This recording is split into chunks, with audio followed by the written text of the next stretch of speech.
오늘 3월 16일 새벽 예배의 말씀입니다. 하나님 아버지, 하나님 앞에서 우리가 살아갈 수 있게 된 것이 얼마나 감사한 일이요, 얼마나 복된 일이요. 이보다 더 이 세상 안에서 귀한 일이 없음을 오늘도 또 새롭게 의식하고 또 인식을 하고, 그래서 하나님을 바라게 하여 주심을, 의지하는 마음을 일어나게 하여 주심을 감사합니다.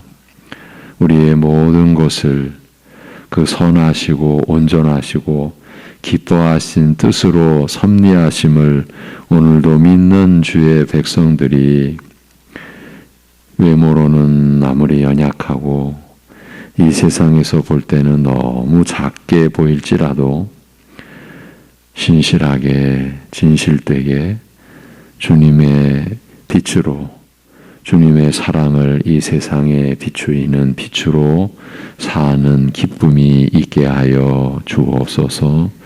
예수님의 이름으로 기도하옵나이다. 아멘. 로마서 4장을 보고 있습니다.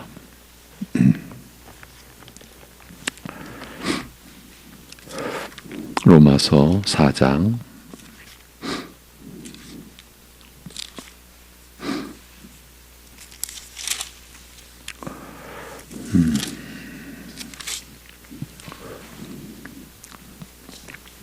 16절에서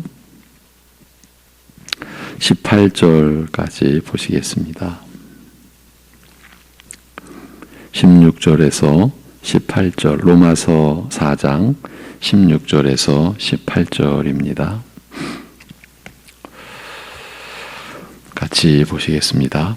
그러므로 상속자가 되는 그것이 은혜에 속하기 위하여 믿음으로 되나니, 이는 그 약속을 그 모든 후손에게 굳게 하려 하심이라. 율법에 속한 자에게 뿐만 아니라 아브라함의 믿음에 속한 자에게도 그러하니, 아브라함은 우리 모든 사람의 조상이라.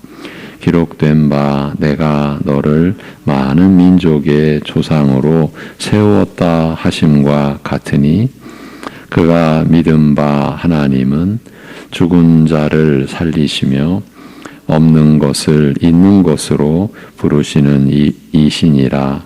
아브라함이 바랄 수 없는 중에 바라고 믿었으니, 이는 내 후손이 이 같으리라 하신 말씀대로 많은 민족의 조상이 되게 하려 하심이라.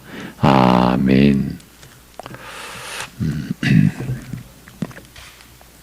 어제는 믿음의 의, 곧 믿음으로 말미암은 의의 중요성에 대하여 사도 바울이 이렇게까지 강조하는 이유에 대해서 나름대로 살펴보았습니다. 이에 대하여 아무리 강조해도 지나치지 않는 이유를 세 가지 관점, 곧 세 부류의 입장에서 나눴습니다.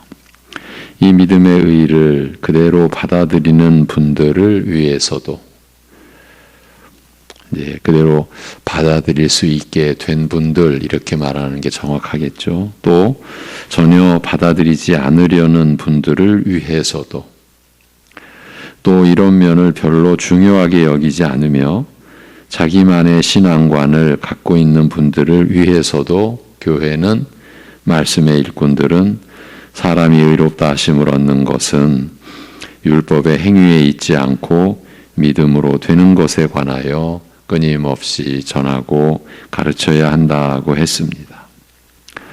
우리가 하나님께 영원히 온전히 받아들여질 수 있는 것은 결코 우리의 행위에 있지 않고 오직 그리스도를 믿음으로 되는 것이라는 점을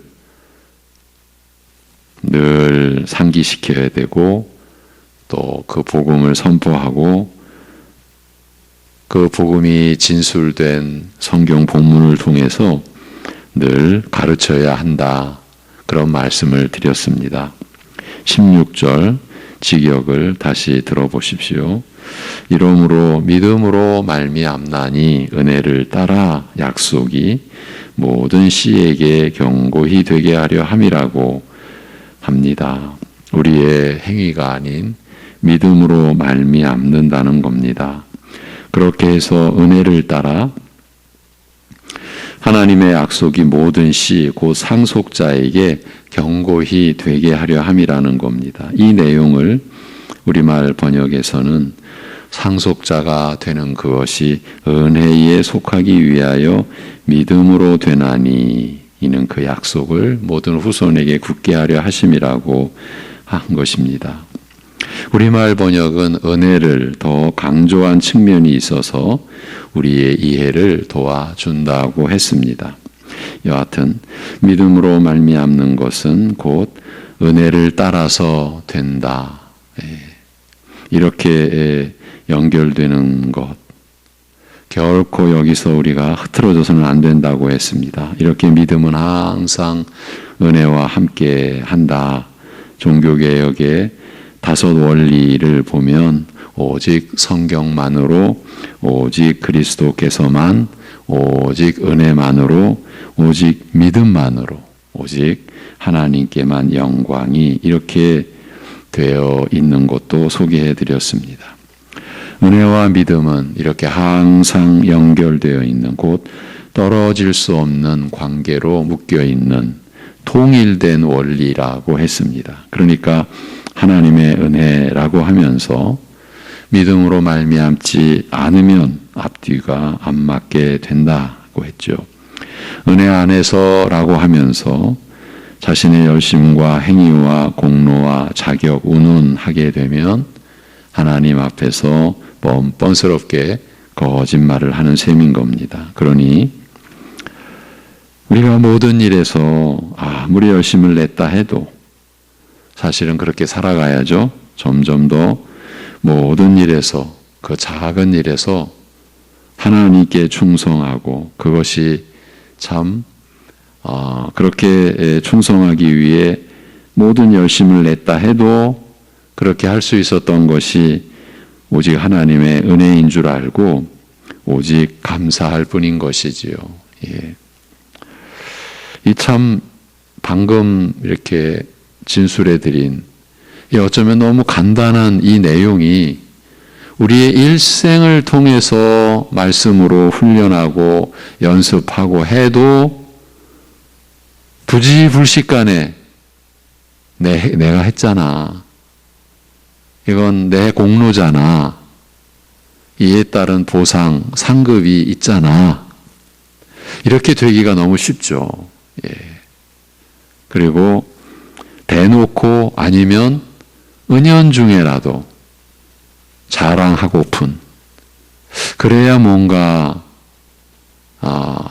하나님 앞에서 이룬 것 같이, 그래서 우리가 하나님께 온전히 받아들여지는, 의롭다 여김을 받는 것이 그래도 우리 교회가 아니면 내가 협력한 게 있고 기여한 게 있고, 이런 생각이 좋죠. 예, 좋은 거예요.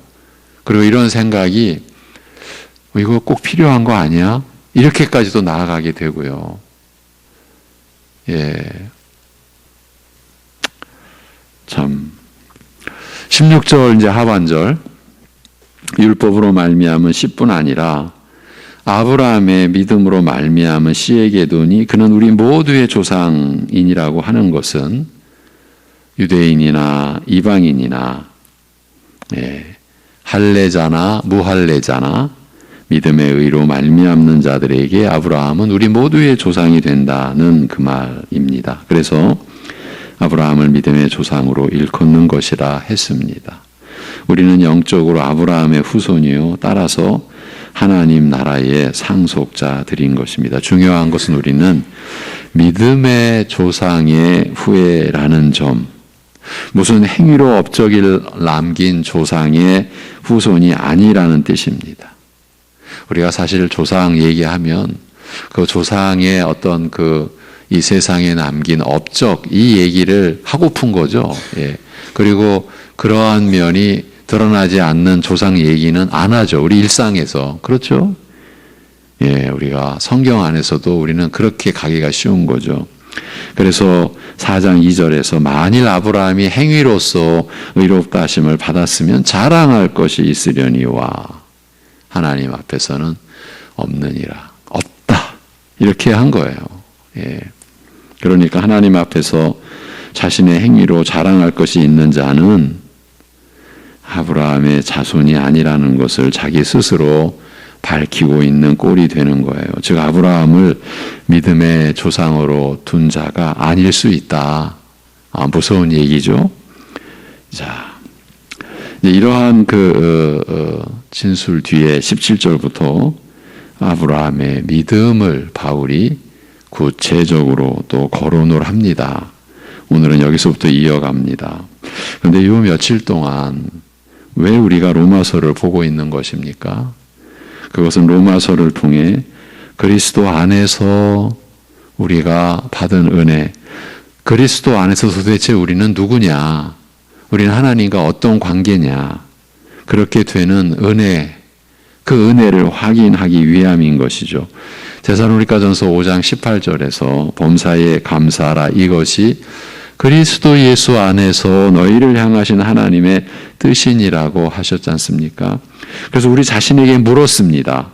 어떻게 우리가 범사에 감사할 수 있을까? 이 질문에 우리는 그리스도 예수 안에서이니까 이렇게 답할 수 있다고 했습니다. 그리스도 예수 안에서이기 때문에 범사에 감사할 수 있다는 그런 고백이죠. 이렇게 되니까 그러면 우리가 왜 어떻게 그리스도 안에서라면 범사에 감사할 수 있는 것일까라고 또 스스로 묻게 되었고, 이 의문에 답하기 위하여 그리스도 안에서의 은혜를 가장 체계적으로 그리고 온전하게, 그러면 다른 성경 구절은 온전하지 않다 이렇게도 여길 수 있으니까 참 표현이 조심해야죠. 조심스럽죠. 예. 그러나 우리가 어쨌든 이 구원의 그 도리, 복음의 그 진수에 대해서 전체적으로 우리에게 그 은혜를 주는, 깨달음을 주는 이 로마서를 통해서 그리스도 안에서의 우리에게 베풀어진 은혜를 이렇게 살피게 된 것이죠. 이제 17절입니다. 기록된 바 내가 너를 많은 민족의 조상으로 세웠다 하심과 같으니 그가 믿은 바 하나님은, 이제 아브라함의 믿음의 구체적인 진술입니다. 그가 믿은 바 하나님은 죽은 자를 살리시며 없는 것을 있는 것으로 부르시는 이시니라 라고 합니다. 이제 여기서 아브라함의 그 믿은 바, 그가 믿은 바 하나님 해서 하나님을 이제 나타내 주었으니까 우리가 짐작하기로는 교회의 믿음, 한 신자의 믿음의 내용이 이렇다, 이렇게 설명되어진 것이라고 우리가 이해할 수가 있죠. 네, 그런데 원문 직역을 한번 들어보십시오. 기록된 바 내가 너를 많은 민족들의 조상으로 세웠노라 하심과 같으니 그가 믿은 하나님 앞에서 곧 죽은 자들을 살리시며 존재하지 않는 것을 존재하는 것 같이 부르시는 그 하나님 앞에서 그러하니라, 이렇게 되어 있습니다. 우리말 번역과 원문 직역이 같은 내용을 담고 있는데, 담고 있어야 되는데, 그런데 뉘앙스는 좀 다릅니다. 우리말 번역은 많은 민족의 조상으로 세움을 받은 아브라함이 믿은 하나님이 어떤 분이신가 하는 점을 강조한 측면이 있습니다. 즉 아브라함이 하나님에 대해서 믿은 내용을 설명하는 관점인 겁니다. 우리말 번역은. 그런데 원문은 많은 민족들의 조상으로 세움을 받은 아브라함이 그가 믿은 하나님 앞에서 그러하다, 이 점이 강조되어 있어요.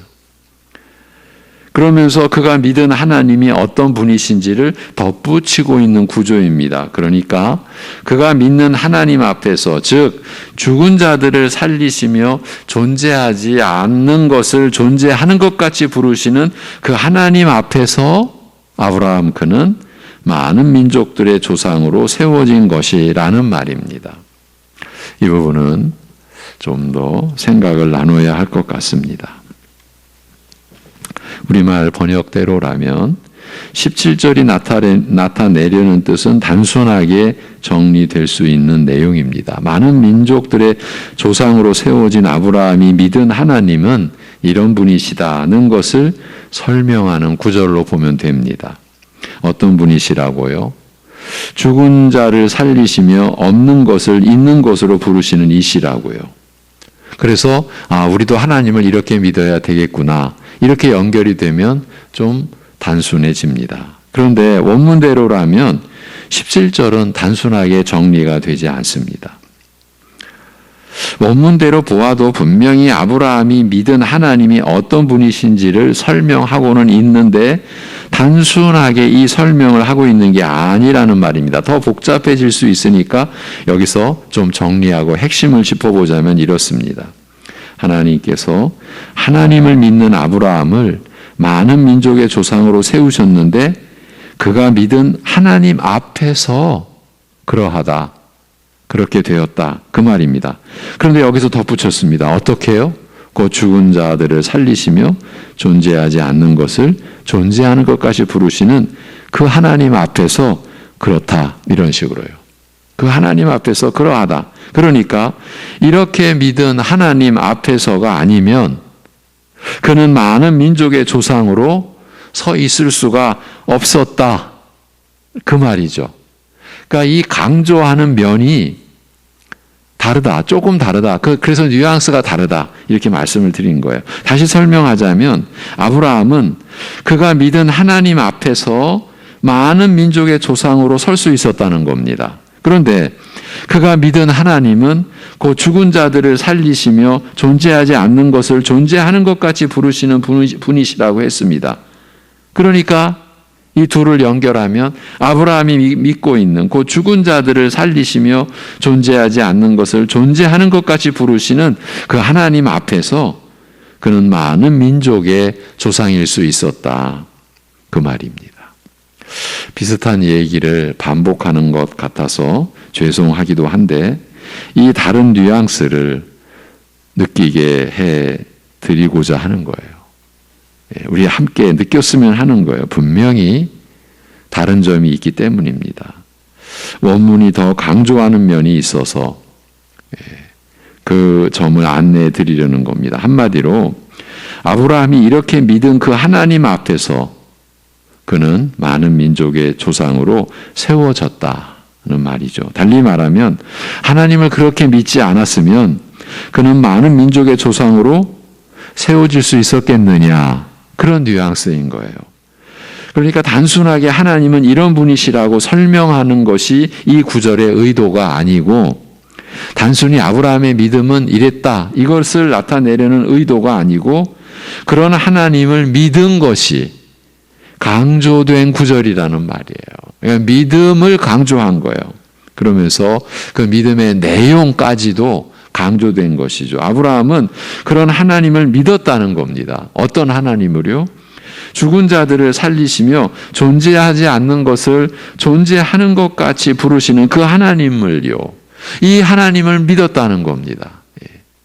그가 이렇게 믿은 그 하나님 앞에서 그는 모든 많은 민족의 조상이 되었다. 왜 이 점을 강조했을까요? 이제 우리를 위해서다. 이렇게 우리가 이제 생각할 수 있는 거죠. 그를 많은 민족의 조상으로 세웠다고 하지 않습니까? 오늘날 우리도 그 많은 민족에 속하는 것이고요. 이 관계의 설정이 왜 중요하겠습니까? 이런 논의로서 아브라함의 후손인 우리의 믿음이 결정되기 때문입니다. 우리는 하나님을 어떤 분으로 알고 믿어야 합니까? 곧 죽은 자들을 살리시며 존재하지 않는 것을 존재하는 것 같이 부르시는 그 하나님을 믿는 것이다. 그 하나님을 믿어야 하는 것이다. 그래야 많은 민족의 조상인 아브라함의 후손이 되는 것이다. 곧 하나님 나라의 상속자가 된다는 말입니다. 우리말 번역대로 해도 하나님을 이렇게 믿어야 되는구나, 이렇게 우리가 여기게 된다라는 것을 애초에 말씀을 드렸습니다. 그런데 이 구절 자체가 그 점을 강조했다. 아브라함의 그 믿음과 그가 그 믿음으로 하나님 앞에서 어떻게 세워졌는지, 그것을 본 구절이 강조하는 것을 통해서 우리는 더 분명하게, 더 확실하게 우리도 이렇게 믿어야 한다, 아브라함의 믿음과 동일한 믿음이어야 한다라는 점이 강조됐다, 이 점을 좀 반복되는 것 같은 그런 이 과정을 통해서 여러분께 좀 짚어드린 겁니다. 강조해 드린 겁니다. 단순하게 아브라함의 믿음이 이러했으니 우리도 이렇게 믿어야 되는구나, 그 차원보다는 좀 더 깊게 이 구절 자체가 아브라함이 그렇게 믿었다, 그런 하나님을 믿었다라는 점을 강조해 놓았으니까 우리가 이러한 하나님을 믿는 것이다라고 하는 것에 대해서 더 우리가 우리 스스로에게 강조해야 되고 더 그렇게 확인해야 된다, 그 점을 나누려고 했던 겁니다. 이제 우리 자신에게 물어야 할 차례가 되었습니다. 우리는 하나님을 이런 분으로 알고 또 믿고 있습니까? 죽은 자들을 살리시며 존재하지 않는 것을 존재하는 것 같이 부르시는 그 하나님을 말입니다. 이 물음에 답하기에 앞서, 그러니까 우리가 이렇게 믿는가, 이 물음에 답하기에 앞서 먼저 질문할 게 있습니다. 아브라함은 어떻게? 그러면 아브라함은 어떻게 이런 하나님을 믿게 되었을까요? 제가 이런 질문을 또 제기하는 의도가 있죠. 어제 끝부분에서 강조했었던 내용이 있습니다. 믿음은 자기 스스로 이루는 것이 아니라는 점을요, 단순하게 말해서 내가 믿었다는 것은 거짓이라고 했습니다. 사람들 만들어낸 모든 종교 안에서 사람들은 자기가 믿었다, 이 진술이 절대 잘못된 것이 아니에요. 그들 안에서는. 그러나 우리는 하나님 나라 안에서는 이거 내가 믿은 거야, 이게 거짓이라 했습니다. 이 세상 그 누구도 하나님의 아들 예수 그리스도를 자기 스스로 믿을 수 없다고 했습니다. 역사상 그런 사람은 없다고도 했고요. 지금 우리가 방금 이렇게 진술하고 있는 하나님의 말씀을 통해서 나누고 있는 이 내용이 어쩌면 이 시대의 교회를 가르는 그런 내용일 수 있어요. 사실은 두려운 내용일 수 있는 거예요. 무슨 얘기입니까? 같은 교회, 뭐 사이비도 아니고 이단도 아니고 우리 일반 보편 교회인데, 이 교회 안에서 지금 이 기준이, 이 지금 나누고 있는 이 내용이 기준이 되어서 무슨 소리야, 우리가 믿은 거지, 여전히 교회 안에서도 이렇게 주장하는 무리가 있고, 그렇지 않은, 우리는 지금 그렇지 않은 쪽에서 말씀을 나누는 거죠. 종교개혁의 그 개신교가 하나님의 섭리로 이 땅에 세워진 그 신학과 신앙의 그 계열에서 저희는 우리 스스로는 믿을 수 없다, 하나님을, 그리스도를. 그것이 성경의 증언이다, 우리 이렇게 믿고 있는 거예요. 그러면 같은 교회인데 다른 쪽에서는 아니, 얼마든지 우리 스스로가 믿을 수 있다, 또 믿었다, 그래서 구원은 자기 하기 나름대로다, 이렇게 말하고 있는 교회들이 있다라는 거죠. 안타까운 현실이지만 이를 연구한 신학자들이나 선배 목사님들에 의해서 지금 어떤 판단이 내려졌느냐, 지금 우리 보통 교회, 일반 보편 교회, 그러면 어느 쪽이 더 대세냐? 개신교라면 분명히 종교개혁에 그 다시 하나님께서 일깨워준 그 믿음의 계보를 따라야 하고 그러한 교회들이 다수이어야 하는 게 우리의 상식 아닙니까? 그런데 우리의 현실은 거꾸로 됐다. 그게 현실이다. 그래서 우리 한국 교회만 놓고 보자면 지금 500여 년 전 종교개혁이 일어날 때 그때 독일 교회와 거의 같다. 이런 지금 말씀까지 나눴죠. 그러니 지금 우리가 나누는 이 내용이 얼마나 중요합니까? 그런데 우리 신앙의 현실로 들어가면 이 중요성은 그냥 사라져버리는 거예요. 이건 그냥 무슨 설교용 아니면 무슨 뭐 탁상 공론용, 그저 그냥 성경 공부에서나 좀 뭐 이렇게 중요시 여기고 따질 문제지 우리 실제 신앙생활로 들어가면 이건 아무런 주제도 안 되고 무슨 내용도 안 되고 그냥 우리가 믿은 대로 자기가 믿은 것 같이 여기며 그래서 그 믿음으로 하나님께 은혜 입고 이 은혜 입고라는 게 구체적으로는 복 받고 그러니까 우리가 그리스도 안에서 우리가 받은 은혜, 우리가 받은 복이 뭔지 지금 우리가 그거 확인하려고 로마서로 들어왔지 않습니까? 근데 우리 지금 보편적으로는 그 로마서 안에서 우리에게 드러난, 계시된 그 모두에게 차별이 없는 그 은혜, 그 복, 그리고 영원한 그 복, 변치 않는 그 은혜, 그 복은 우리 현실로 들어가면 별 의미가 없는 거예요. 여러분, 어느 정도는 이해가 되시죠? 이게 무슨 그렇게 중요하지 않게 되는 거예요. 그리고 그냥 현실에서. 이제 그렇게 되니까 그 현실에서 우리도 내 행위로 내가 오늘 어떻게 해서 항상 그것이 또 근거가 되어가지고 내가 하나님께 이렇게 은혜 받았어. 내가 이렇게 했으니까. 그래서 내가 이런 복을 또 받게 될 거야.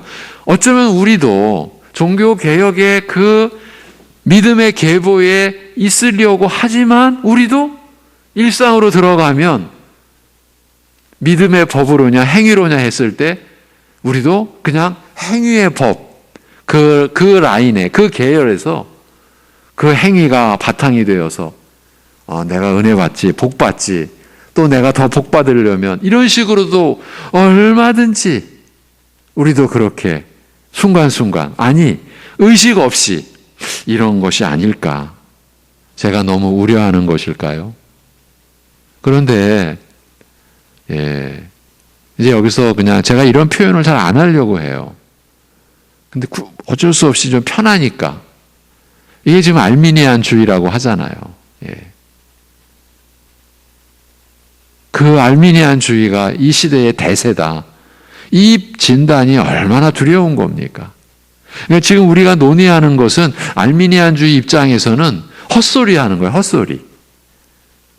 성도들을 더 혼란케 하고 성도들을 복 못 받게 하고 성도들을 은혜 못 받게 하는 그저 헛소리인 거예요. 그래서 열심히 기도하면 되고 열심히 주님 사랑하면 되는 거지 뭘 저렇게 복잡해. 이렇게 돼버리는 거예요. 그러니까 이런 논의하는 우리가 고리타분하고 정말 할 일이 없어서 저것들은 할 일이 없어서 저런 꿀꿀한 고민이나 하고 쓸데없는 저런 논의나 하고 그렇게 돼버린다고. 그게 현실인 거예요. 그러면서 나타나는 게 뭡니까? 어떻게든 교회가 자랑거리가 되어야 하고 우리 교회는 무슨 자랑거리가 있어야 하고 또 한 성도의 입장에서도 무슨 자랑거리가 늘 있어야 되고 남들과 비교해서 뭔가 좀 평가를 받아야 되라고 하는 의식이 쫙 깔려가는 거예요. 그리고 말씀에 대한 기준이 점점 애매모호해지는 거예요. 그래서 쉬워요. 많이 모이면 되는 거예요, 이제.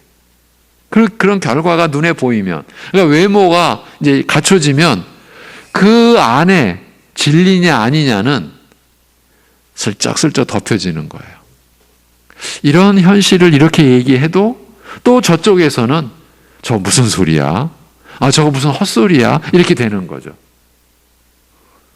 이거 목회자나 우리 성도님들이나 거의 구분 없이 그렇지 않는가. 그런 고민입니다. 예. 여러분, 그냥 우리도 이런 논의 구차하게 하지 말고, 야, 그냥 아브라함은 이렇게 믿었대. 아, 우리도 이렇게 믿으려고 열심히 노력하면 되지. 그냥 그러고 가면 될까요? 예. 좀 쉽게 가면 될까요? 사실 저 여러분에게 여쭙고 싶어요. 예. 그런 심정이에요. 예. 굳이 왜 이렇게 말씀을 이렇게까지 봐야 되는가? 제 자신에게도 참 한편으로는 두렵고 한편으로는 예, 저도 좀 그냥 쉽게 갈까? 예, 이런 생각. 여러분 어떻게 생각하십니까? 예. 자, 지금 내가 믿었다라는 것은 거짓이라고 했어요. 예. 이 세상 그 누구도 하나님의 아들 예수 그리스도를 자기 스스로 믿을 수 없다라고 했어요. 역사상 그런 사람은 없다고도 했고요. 지금 우리가 이렇게 진술하는 것은 이게 무슨 저희의 개인적인 견해가 아니라 하나님의 말씀에 의해서 이것이 수백 년 동안, 그럼 500여 년 동안 종교개혁의 그 역사 속에서 정립되고 또 정리된 그러한 신앙 고백이에요. 예.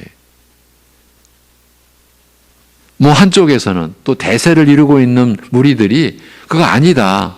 자기 하기 나름대로 얼마든지 자기가 믿을 수 있다. 이렇게 한다고 한들 우리는 이 진리는 타협해서도 안 되고 포기할 수도 없는 거죠. 방금 전 제가 그냥 우리도 그냥 쉽게 갈까요?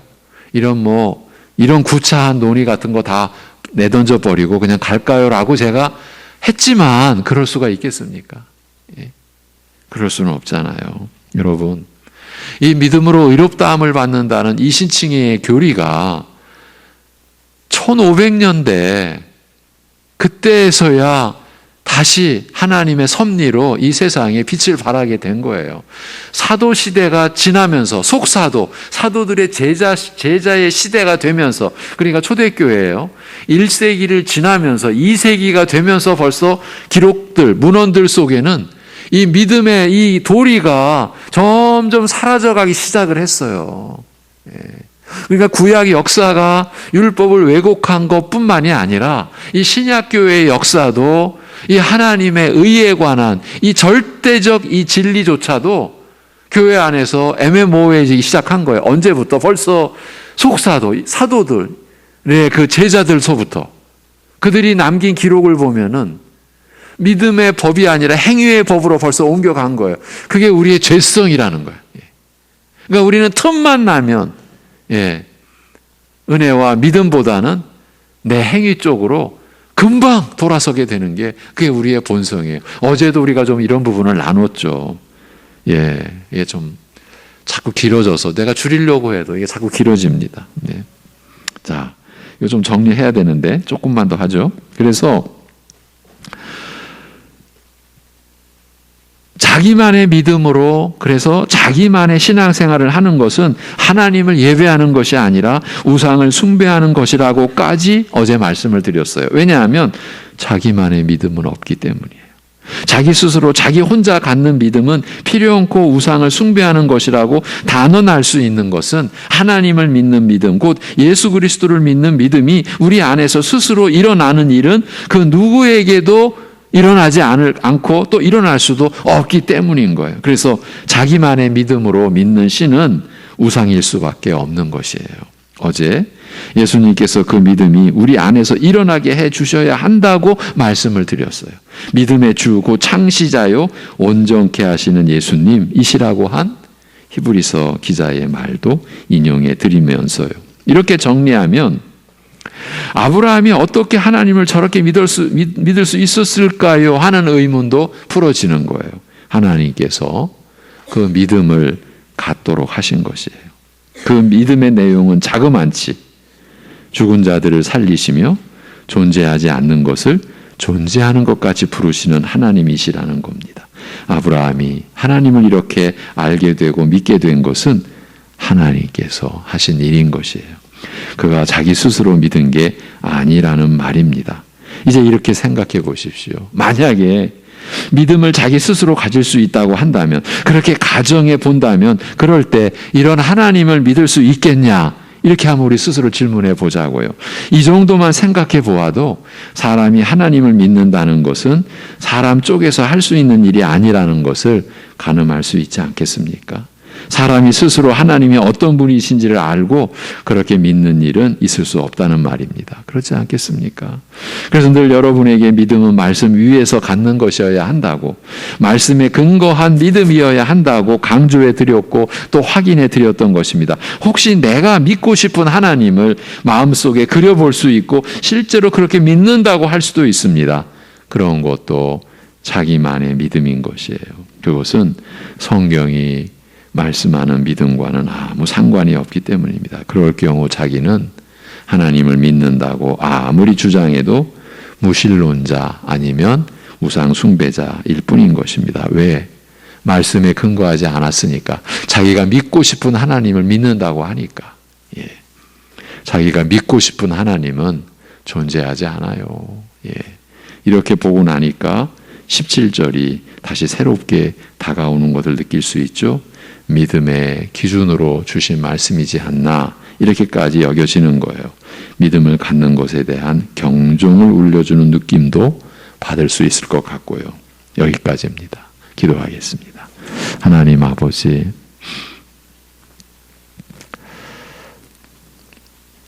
아브라함에게 그러한 하나님을 믿도록 역사하신 대로 오늘 우리에게도 하나님께서 변함없이 그렇게 우리에게 역사하여 주셔서 하나님을 믿도록, 하나님을 의지하도록 우리를 인도하여 주시는 줄로 믿습니다. 드러난 말씀의 계시와 은혜 위에서, 그 은혜 안에서 우리가 하나님을 믿게 된 것을 잊지 않도록, 그리하여 언제나 그렇게 하나님을 알므로 인하여, 그리고 하나님을 믿을 수 있었음으로 인하여 하나님과의 영원한 관계가 맺어진 것에 대하여 우리가 감사하고, 하나님께서 그렇게 믿도록 도와주시고 또 그 믿음으로 하나님과 온전히 관계가 이루어진 그 은혜, 그것으로 인하여 우리에게 모든 복락이 이미 우리의 것, 우리에게 주어진 것을 믿고서 말씀이 그렇게 우리에게 약속해 주신 대로 믿음으로 인하여서 우리가 범사에 감사하며 살아갈 수 있게 하여 주시옵소서. 우리가 믿음을 가지고 하나님의 은혜를 따내는, 하나님의 복을 따내는 경쟁을 하는 것이 아님을, 그래서 우리가 서로 범사에 감사함으로 서로를 세우는 일을 기꺼이 할 수 있고, 아무리 더 연약한 지체라 할지라도 더 귀하게 볼 수 있는 그런 주님의 눈, 그러한 사랑의 관점이 우리 교회 안에, 내 안에, 우리 안에 견고하게 세워지게 인도하여 주시옵소서. 세상적으로 좀 낮게 보인다고 해서 그것이 나를 우월하게 만드는 것이 아님을, 내가 교만해질 수 있는 근거가 결코 아님을, 내가 좀 더 가졌고 좀 더 많은 것을 안다고 하면 그저 하나님의 뜻으로 나누도록 하신 하나님의 뜻을 깨달을 수 있는, 그래서 서로 사랑하고 서로 섬기기를 기뻐하는 머리 되신 주님의 몸된 같은 지체로서 우리가 서로 싸우고 미워하고 원망하고 시비하는 관계가 아니라 서로가 서로에게 위로되고 격려가 되고 힘이 되고 사랑이 되고 자랑이 되고 서로가 서로에게 기쁨이 되고, 이것이 교회요, 이것이 가족이요, 이것이 영원한 천국 백성의 관계라고 하는 것이 우리 안에서 일어나고 이것이 실제로 누려지는 우리의 삶이 되게 오늘도 인도하여 주옵소서. 우리의 연약함을 아시는 아버지 하나님, 긍휼히 여겨주시고 때를 따라 도우시는 은혜를 내려 주시옵소서. 그 은혜를 받고자 은혜의 보호자 앞에 오늘도 나아가면서 살아가게 하여 주시옵소서. 예수 그리스도의 이름으로 기도하옵나이다. 아멘.